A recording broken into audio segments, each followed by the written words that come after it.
Hello friends.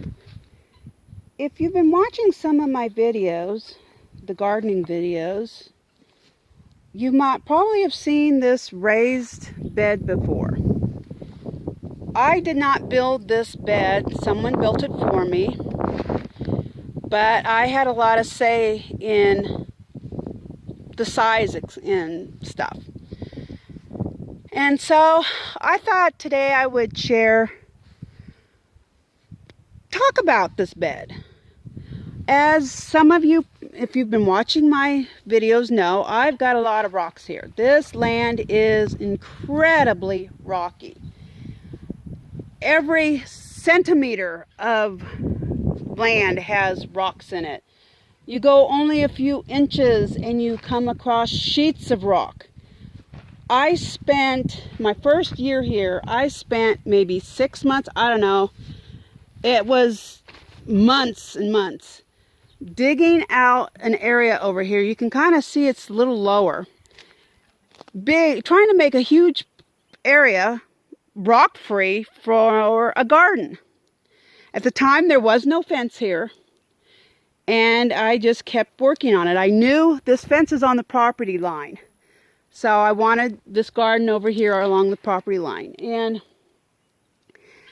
I only went maybe 5-6 inches, and I dug out, I don't know, at least millions of rocks. I mean, big rocks, you know, rocks like these, all the way down to pebbles. I mean, it was just rock after rock after rock.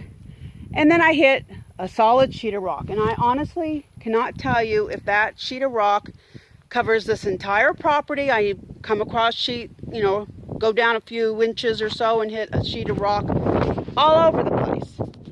So I don't know if it's multiple sheets of rock or just one huge sheet of rock. I don't know if this sheet of rock is acres or miles in length. I'm assuming it's cracked in various locations, but going down is not an option for me. I have to go up. I cannot garden in the ground. There's a few places on this eastern part of the land, and I'm on the eastern edge of my property. The eastern edge is that direction, and that direction is west. And the more west I go, the less soil and just rocks that I have. The more east I go, the more land. It's also, east is higher elevation, west is going downhill to a draw or a seasonal creek, meaning it, has to rain for any water to be in there. And I have walked down there, and I made a video recently with, when it was raining, and I'll link that up. But it became very, very obvious very quickly to me that I had to go up. Raised beds was the only option. And I early on learned about straw bale gardening, and I tried that for I think about 3 years, and for a couple years it was very, very successful, extremely successful. And then the last year I went to a different source and I bought old coastal hay to do the gardening in. And I mean, it was a year old. It wasn't really good for animals anymore. Got it, for this area, under $5, cheapo. Even straw is tough to find around here. And I had a horrible year. I mean, I really think it was sprayed with herbicides or something. I never asked. I had, didn't cross my mind at the time. It was later that I started seeing posts about, be careful, go only get organic because of the herbicides. Well, I cannot get organic. I mean, that's just not even an option of anything. I cannot get organic hay, alfalfa, anything is not available to me. But I think that straw hay was probably contaminated with herbicides because I had a complete failure of my garden. Absolutely nothing. I mean, the bales I got from that source, nothing grew, or it was incredibly stunted growth and no fruit, barely any fruit. I'm talking tomato plants, pepper plants, squashes. The bales I planted that I got from my previous did okay. But that kind of turned me off from straw bale gardening. And at the same time, you know, small, even though this is an 8-foot deer fence and I paid big bucks for it, one of the problems is little critters can get through it. I've had armadillos in here. I've seen baby porcupines in here. I'm sure there's been rabbits in here. You know, of course the birds and stuff, and I have done nothing to stop the birds. But you know, it became obvious to me that I really wanted some permanent raised garden beds, and at least on the edge of the garden. Because of the deer and the hogs, an 8-foot garden fence was mandatory. I cannot grow anything out here without it being in danger of being consumed by something wild, besides my goats and chickens and everything, but just the wild critters. If I had no other animals, the deer would find it. They've eaten, my first summer here, I had a zucchini plant right in front of the house. It got eaten. It doesn't matter. It's going to get eaten. I have to have deer fencing. So I paid big bucks for this. But I decided I needed a permanent raised garden bed along the perimeter. And so a friend who was a ranch hand at the time staying here built this with my guidance. All the rocks, every single solitary rock in this structure was obtained on this land. Didn't pay a penny for rock. I would never buy rock unless I needed something that is not native to this land. I would not buy, I wouldn't spend a penny on a rock. I mean, people around here sell rock. They don't buy rock. So, in fact, along the River Rock in San Antonio, the newer section, that rock came from Edwards County. I don't know whose land it came from, but I do know that the rock was quarried from this county, from one of the ranches nearby. Not sure who, I've heard this multiple times. And every time the rancher's name was used, but it was somebody I don't know. And so, you know, people do sell rock. So we just gathered up appropriate rocks and started piling up in here. And we used the depth of the straw bales. One year I had the lengthways and tall straw bales just lined up one after another. This whole entire stretch. And it was a very good garden, and that was the basis of the dirt and stuff that is now in here, along with rabbit poop and goat poop and hay and straw and bark from oak trees, all to composting to make fertile soil in here. But we used that as a template, but in doing that, we inadvertently made it too wide. It hadn't felt too wide from the straw bales. I could reach over. But when you add the width of these rocks, I mean, I have big hands for a girl. This is pretty wide, and that was not taken into consideration. I mean, I didn't think about it. And I'd have to get a measuring tape to figure out how wide this is. But I'm guessing, you know, the average bale is about 3 feet wide, I believe. This bed is just too wide. It is plain and simply too wide. My recommendation is keep it to 2 feet at minimum, or I should say at maximum. If you are going to make a bed against a fence, so you only have access to one side, do yourself a favor and make it narrow. Make it only 2 feet at most. If you can't get to it from both sides, you do not want a wider bed. I literally cannot get across this thing. The other day, I spent at least a half an hour, if not more, trying to weed. And in order to weed around here, I have to lay my belly across these rocks and try to reach. Now, if there's nothing growing in here, but see, like right now I have peas and kale, and I planted all sorts of things in here. So I can't really step in here. Now, if I can step in here because I dug everything out and I'm prepping it, then it's not too bad. But trying to reach over here, and you see I couldn't even really reach. I just get winded, I get exhausted, my stomach starts hurting trying to reach it.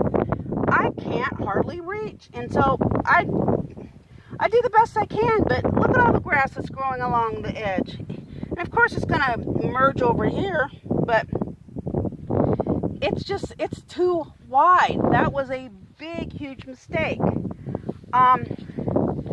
In fact, that was probably the #1 mistake, is it's too wide. And of course, being too wide, it needs more dirt, but still, I can't reach. Now, to keep the soil in, because obviously fences are quite porous, unless we put wood or something in there, the dirt's gonna fall out. So I had all this extra metal tin just lying around.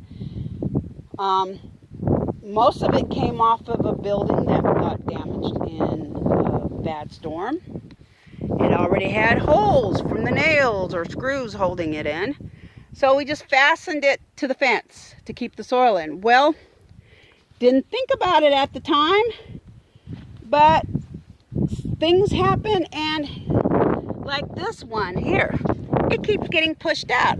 This winter, before I planted my spring garden, I dug all the soil away from that edge, put it back, but there's no holes in the bottom. And so plus there's that other box right there that I keep hay in. It's my hay box for the does.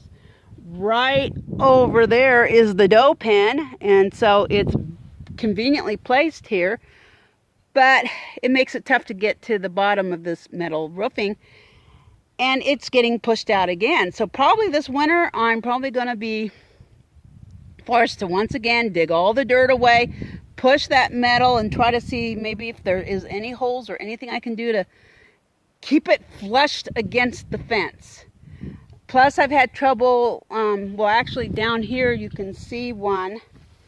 I used baling wire to hold it up, which free, cheap, I mean, it's free, but it breaks. And like this one right here, it's broken.